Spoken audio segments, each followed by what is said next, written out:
Hi അസ്സാം വലൈക്കും welcome back. അപ്പോൾ ഞാനിത് നല്ല ഫ്രഷ് സ്ട്രോബെറി വെച്ചിട്ട് നമുക്ക് വീട്ടിൽ തന്നെ ഉണ്ടാക്കിയെടുക്കാൻ പറ്റിയ സ്ട്രോബെറി ക്രഷിൻ്റെ റെസിപ്പിയാണ് കേട്ടോ കാണിക്കാൻ പോകുന്നത്. അപ്പോൾ നമുക്ക് കേക്ക് ഉണ്ടാക്കുമ്പോൾ ആയാലും അതുപോലെ തന്നെ ഗസ്റ്റും കാര്യങ്ങളൊക്കെ വരുമ്പോൾ നമുക്ക് പെട്ടെന്ന് തന്നെ ഒരു ഷേക്ക് ഒരു ജ്യൂസ് റെഡിയാക്കി കൊടുക്കാൻ നമുക്ക് സ്റ്റോർ ചെയ്യാൻ പറ്റുന്ന രീതിയിൽ തന്നെയാണ് ഈ ഒരു സ്ട്രോബെറി ക്രഷ് റെഡിയാക്കി എടുക്കുന്നത് കേട്ടോ. അപ്പോൾ ഇതാ അതിന് വേണ്ടിയിട്ട് ഞാനിപ്പോൾ ഒരു ബോക്സിൽ സ്ട്രോബെറി എടുത്തിട്ടുണ്ട്. ഏകദേശം ഒരു ബോക്സിൽ ഇപ്പോൾ ഒരു ചെറുതും വലുതൊക്കെ ആയിട്ട് ഒരു 18ഓളം സ്ട്രോബെറി ഉണ്ട് കേട്ടോ. ഇനി നമുക്കിത് നല്ലതുപോലെ തന്നെ ഒന്ന് ക്ലീൻ ചെയ്തിട്ട് കഴുകി എടുത്തിട്ട് വരാം. അപ്പോൾ അതിൻ്റെ ആ ഒരു ലീഫും കാര്യങ്ങളൊക്കെ ഒന്ന് കട്ട് ചെയ്തിട്ട് മാറ്റിയിട്ട് നന്നായിട്ട് തന്നെ ഒന്ന് കഴുകി വൃത്തിയാക്കി വെച്ചിട്ടുണ്ട്. ഇനി നമുക്കിത് ചെറിയ പീസാക്കിയിട്ടൊന്ന് കട്ട് ചെയ്തെടുക്കാം. അപ്പോൾ ഈ ഒരു രൂപത്തിൽ ക്രഷ് റെഡിയാക്കി എടുക്കുകയാണെങ്കിൽ നമുക്ക് കേക്കൊക്കെ ഉണ്ടാക്കുന്ന സമയത്ത് അതിൽ ഫില്ലിംഗ് ആയിട്ടും അതുപോലെ തന്നെ ഫ്രിഡ്ജിൽ കണ്ടെയ്നറിൽ സൂക്ഷിക്കുകയാണെങ്കിൽ നമുക്ക് ഗസ്റ്റും കാര്യങ്ങളൊക്കെ വരുമ്പോൾ ഒരു ടേബിൾ സ്പൂണോ 2 ടേബിൾ സ്പൂണൊക്കെ ഇട്ട് കൊടുത്താൽ തന്നെ നമുക്ക് പെട്ടെന്ന് തന്നെ അവർക്ക് ജ്യൂസൊക്കെ റെഡിയാക്കി കൊടുക്കാൻ പറ്റും കേട്ടോ. അപ്പോൾ നല്ല ടേസ്റ്റി ആയിട്ടുള്ളൊരു സ്ട്രോബെറി ക്രഷാണ് കേട്ടോ. പിന്നെ പുറത്തുനിന്ന് നമുക്ക് വാങ്ങി ഉപയോഗിക്കേണ്ട ആവശ്യമൊന്നുമില്ല, നമുക്ക് വീട്ടിൽ തന്നെ സിമ്പിളായിട്ട് തന്നെ ചെയ്തെടുക്കാൻ പറ്റും. അപ്പോൾ ഇതുപോലെ ചെറിയ പീസാക്കിയിട്ട് കട്ട് ചെയ്തിട്ട് എടുക്കുക. അപ്പോൾ ഇതാ ഞാനിപ്പോൾ ഇത് മുഴുവനായിട്ട് തന്നെ കട്ട് ചെയ്തെടുത്തിട്ട് ഒരു പാനിലേക്ക് മാറ്റി കൊടുക്കുന്നുണ്ട്. ഇനി നമുക്കിതിൻ്റെ ഫ്ലെയിം ഓണാക്കിയിട്ട് ഏറ്റവും ലോ ഫ്ലെയിമിൽ വെച്ച് കൊടുത്തിട്ട് 1 മിനിറ്റ് ഇതൊന്ന് മിക്സ് ആക്കി എടുക്കുക. ആ ഒരു സ്ട്രോബെറിയൊക്കെ ഒന്ന് ചൂടായിട്ട് വരുന്നത് ഒന്ന് മിക്സ് ആക്കി എടുക്കുക. അപ്പോൾ ഫ്ലെയിം കൂട്ടി വെക്കരുത്, ഏറ്റവും ലോ ഫ്ലെയിമിൽ വെച്ച് കൊടുത്തിട്ട് വേണം ചെയ്തെടുക്കാൻ. ഇനി നമുക്കിതിലേക്ക് പഞ്ചസാര ചേർത്ത് കൊടുക്കാം. ഞാനിപ്പോൾ 1/2 കപ്പ് നിറയെ പഞ്ചസാര എടുത്തിട്ടുണ്ട് കേട്ടോ. അപ്പോൾ സ്ട്രോബെറി ആകുമ്പോൾ അറിയാം ചെറിയൊരു പുളിപ്പുണ്ടാവും. അപ്പോൾ നമുക്ക് ക്രഷ് റെഡിയാക്കി എടുക്കുമ്പോൾ കുറച്ച് മധുരത്തോട് കൂടിയിട്ട് തന്നെ റെഡിയാക്കി എടുക്കണം. അപ്പോൾ 1/2 കപ്പോളം പഞ്ചസാര ചേർത്ത് കൊടുത്തിട്ടുണ്ട്. ഇനി നമുക്ക് നന്നായിട്ട് തന്നെ ഒന്ന് വഴറ്റിയെടുക്കാം, ഒന്ന് മിക്സ് ആക്കി എടുക്കുക. പിന്നെ ഫ്ലെയിം ശ്രദ്ധിക്കുക, ഏറ്റവും ലോ ഫ്ലെയിമിൽ വെച്ചിട്ട് വേണം ഈ ഒരു റെസിപ്പി റെഡിയാക്കാൻ. ഇനി നമുക്ക് ഇതുപോലെ ഒന്ന് സ്പ്രെഡാക്കിയിട്ട് നമുക്കിതൊന്ന് അടച്ച് വെച്ച് കൊടുത്തിട്ട് വേവിച്ചെടുക്കാം. അപ്പോൾ ആ ഒരു സ്ട്രോബെറിയിൽ നിന്നും കുറച്ച് വെള്ളമൊക്കെ ഒന്ന് ഇറങ്ങി വരും കേട്ടോ. അപ്പോൾ അത്യാവശ്യം വെള്ളമൊക്കെ ഇറങ്ങി വരാനുണ്ട്. അപ്പോൾ അതുകൊണ്ട് ഏറ്റവും ലോ ഫ്ലെയിമിൽ വെച്ച് കൊടുത്തിട്ട് നമുക്കതൊന്ന് അടച്ച് വെച്ച് കൊടുത്തിട്ട് വേവിക്കാനുണ്ട്. ഇതിപ്പോൾ 2 മിനിറ്റൊക്കെ ഞാൻ വെച്ച് കൊടുത്തിട്ടുണ്ടായിരുന്നു. അതിനുശേഷം ഒന്ന് ഓപ്പൺ ആക്കിയിട്ട് ഒന്ന് മിക്സ് ആക്കി കൊടുക്കുന്നുണ്ട്. അപ്പോൾ കണ്ടല്ലോ കുറച്ച് വെള്ളമൊക്കെ ഒന്ന് ഇറങ്ങി വന്നിട്ടുണ്ട്, പഞ്ചസാരയൊക്കെ ഒന്ന് മെൽറ്റ് ആയിട്ടുണ്ട് കേട്ടോ. അപ്പോൾ ഇനി ഒന്ന് മിക്സ് ആക്കിയിട്ട് നമുക്ക് ഒന്നുകൂടെ അതൊന്ന് അടച്ച് വെച്ച് കൊടുത്തിട്ട് വേവിക്കാം.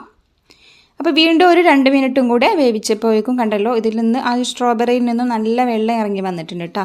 ആ ഒരു നല്ലതുപോലെ തന്നെ വെള്ളമൊക്കെ ഇറങ്ങി വന്നിട്ട് ആ ഒരു സ്ട്രോബെറിയൊക്കെ നന്നായിട്ട് കുക്കായിട്ടൊക്കെ ഉണ്ട്. അപ്പോൾ ഇതുപോലെ ഒന്ന് പ്രസ്സാക്കി കൊടുക്കുമ്പോഴേക്കും നമുക്ക് സംഭവം റെഡിയായി കിട്ടും.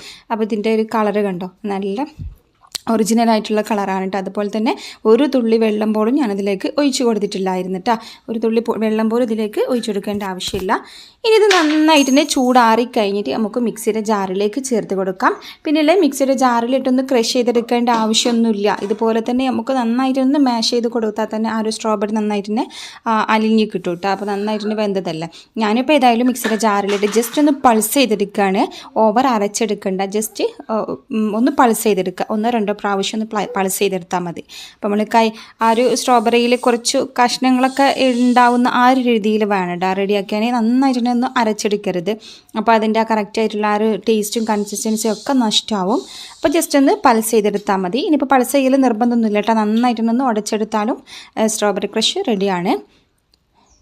ഇനിയിപ്പോൾ ഞാനിപ്പോൾ ഇതൊരു പാത്രത്തിലേക്ക് മാറ്റി കൊടുക്കുന്നുണ്ട്.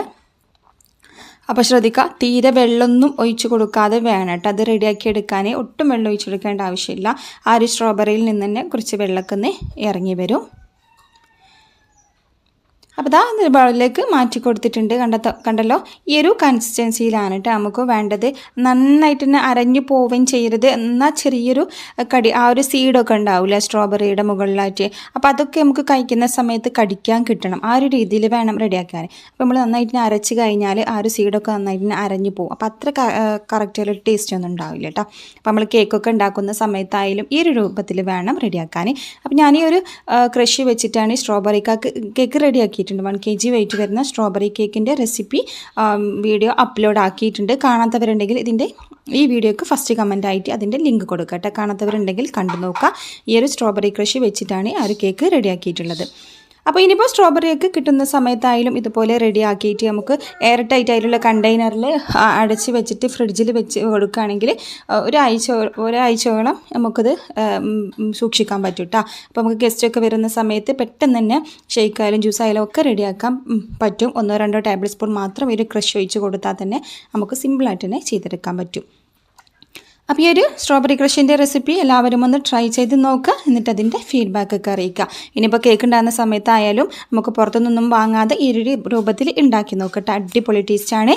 അപ്പോൾ ട്രൈ ചെയ്ത് നോക്കുക, ഫീഡ്ബാക്കൊക്കെ അറിയിക്കുക. വീഡിയോ ഇഷ്ടപ്പെട്ടാൽ ലൈക്ക് ചെയ്യാനും ഷെയർ ചെയ്യാനും കമൻറ്റ് ചെയ്യാനും മറക്കരുത്. സബ്സ്ക്രൈബ് ചെയ്യാതെ ആരെങ്കിലും കാണുന്നവരുണ്ടെങ്കിൽ പ്ലീസ് ഒന്ന് സബ്സ്ക്രൈബ് ചെയ്ത് സപ്പോർട്ട് ചെയ്യുക. അപ്പോൾ ഇത്രയുള്ള ഇന്നത്തെ വീഡിയോ. പുതിയ വീഡിയോയുമായി വീണ്ടും വരാം. അതുവരെ എല്ലാവർക്കും താങ്ക് യു.